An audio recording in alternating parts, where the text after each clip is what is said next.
Keberkahan itu ada pada 3 hal. Salah satunya adalah ada pada waktu kita makan di waktu sahur.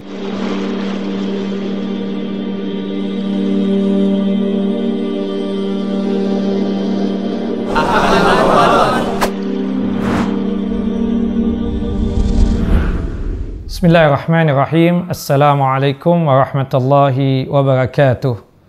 Alhamdulillah alladzi bi ni'matihi tatimmus shalihat, wa usalli wa usallim ala nabiyil karim Muhammad bin Abdullah wa ala alihi wa sahbihi wa man tabi'ahu ila yaumiddin. Ikhwan fid din, a'azani wa a'azakumullah. Hayakumullah ikhwan wa akhawati fid din. Alhamdulillah, kita sudah masuk di bulan Ramadan, yang dimana di bulan Ramadan ini Allahu Jalla Jalaluh mewajibkan kita untuk melaksanakan ibadah siam atau ibadah puasa. Sebagaimana yang Allahu Jalla wa'ala nyatakan dalam surah Al-Baqarah, surah yang kedua, ayat 183 dan dikuatkan pada ayat 185-nya. Pada ayat 183 Allahu Jalla wa'ala menjelaskan keumuman berkaitan dengan kewajiban puasa. Ya ayyuhalladzina amanu kutiba alaikumus siyam kama kutiba alal ladzina min qablikum la'allakum tattaqun. Wahai orang yang beriman, telah diwajibkan atas kalian untuk melaksanakan ibadah siam atau ibadah puasa sebagaimana umat-umat terdahulu juga diwajibkan untuk melaksanakan ibadah siam atau ibadah puasa. Tujuannya tidak lain untuk memperoleh ketakwaan di sisi Allahu Jalla Jalaluh.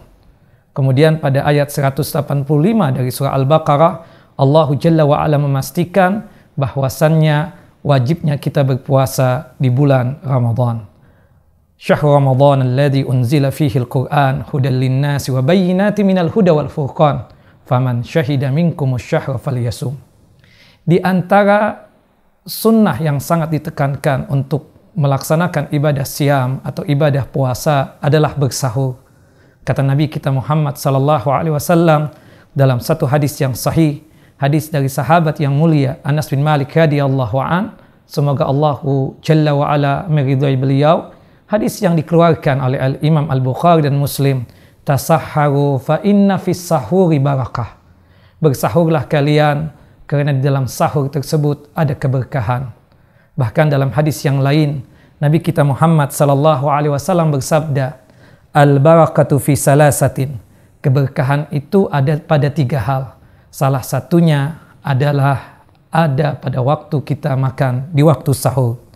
Bahkan saking luar biasanya tentang masalah bersahur ini, sampai Nabi kita Muhammad sallallahu alaihi wasallam menyatakan dalam satu hadis yang sahih, as-sahur aklatu barakatin fala tad'uh. Makan di waktu sahur ada keberkahan di dalamnya. Janganlah kalian meninggalkan sahur. Jadi sebelum kita melaksanakan ibadah siam, baik itu siam wajib, yaitu puasa Ramadan, ataupun siam sunnah, usahakan untuk bersahur. Sampai Rasulullah mengatakan, fala tad'uh, jangan kalian tinggalkan. Walau an yajra'a ahadukum jur'atan min ma'in. Walaupun cuma sekedar meminum seteguk minuman saja di waktu sahur, maka laksanakanlah sahur tersebut. Jangan sampai ditinggalkan. Ada keberkahan yang kita dapatkan pada saat kita tersebut bersahur. Yang pertama, keberkahan yang kita dapatkan pada waktu kita bersahur adalah ittiba'u sunnati Nabi SAW. Kita tahu Nabi kita Muhammad SAW tidaklah melaksanakan ibadah siam, wabil khususnya siam Ramadan, kecuali sebelumnya bersahur.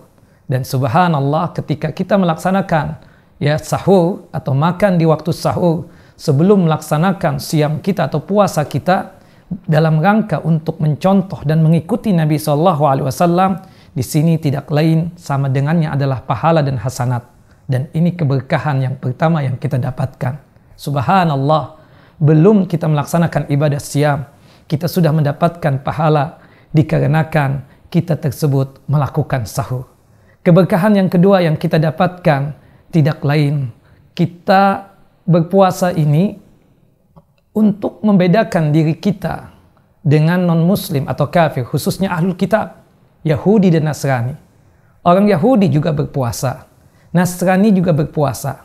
Tapi bedanya puasa kita dengan puasanya mereka, bedanya puasa kaum muslimin dengan puasanya Yahudi dan Nasrani adalah makan di waktu sahur.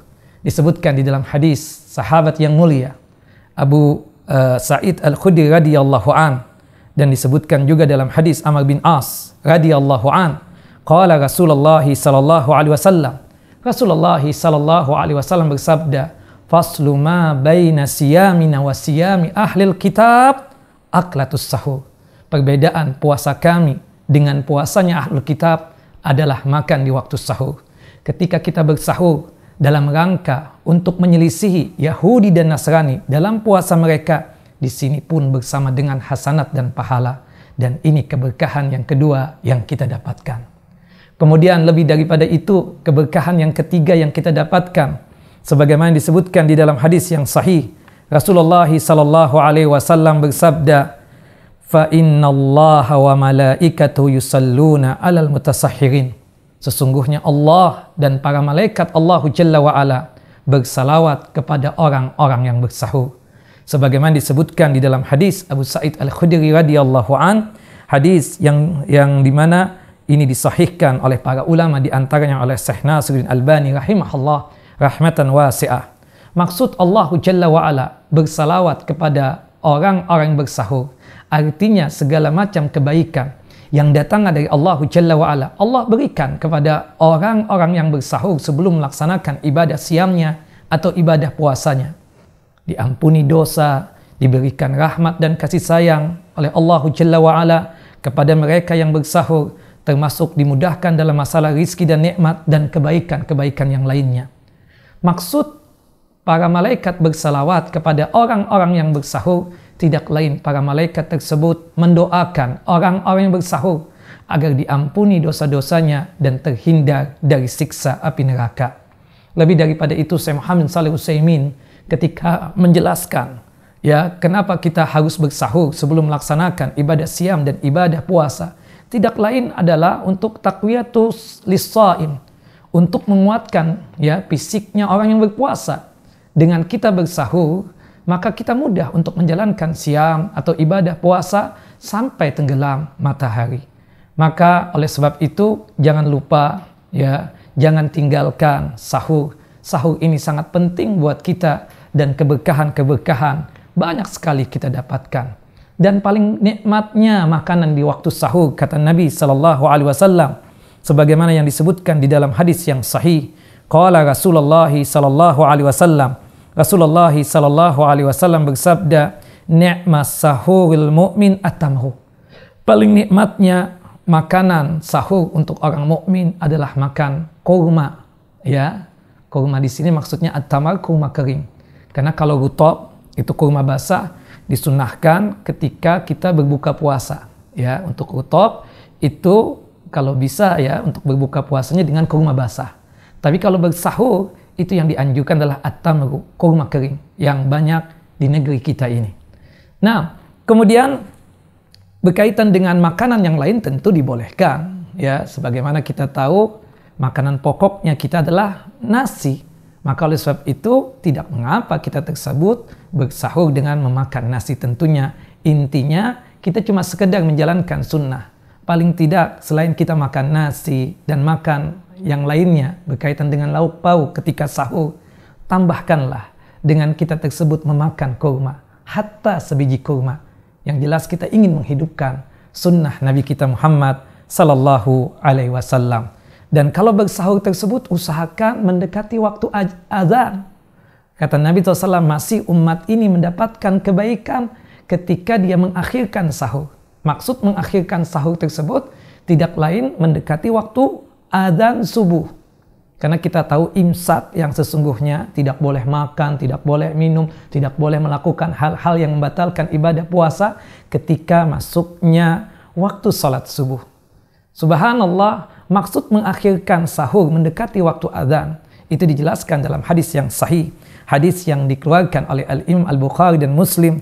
Ketika itu Anas bin Malik bertanya kepada Zaid bin Sabit, "Wahai Zaid bin Sabit, antum kan pernah bersahur dengan Nabi SAW.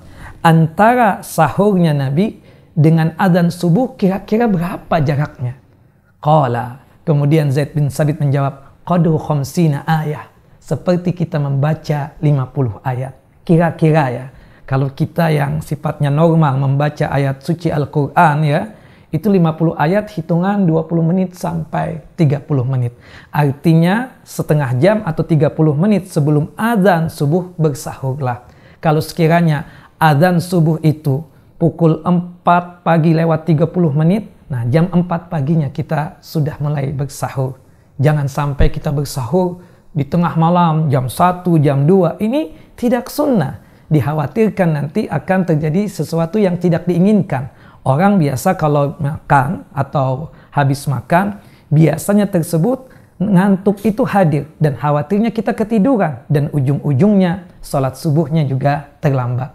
Nah makanya dianjurkan bersahur itu mendekati waktu azan, agar setelah selesai bersahur dengan ditandai sudah terdengar azan subuh di masjid, maka mudah kita untuk keluar dari rumah untuk melangkahkan kaki ini, datang ke masjid, melaksanakan salat subuh berjamaah. Nah ini keberkahan-keberkahan yang ada pada waktu sahur.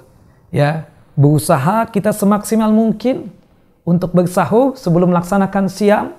Jangan tinggalkan sahur, karena dalam sahur tersebut ada keberkahan yang luar biasa banyaknya. Wallahu a'lamu bissawab. Wa sallallahu ala nabiyina Muhammad wa ala ali Muhammad. Wassalamualaikum warahmatullahi wabarakatuh.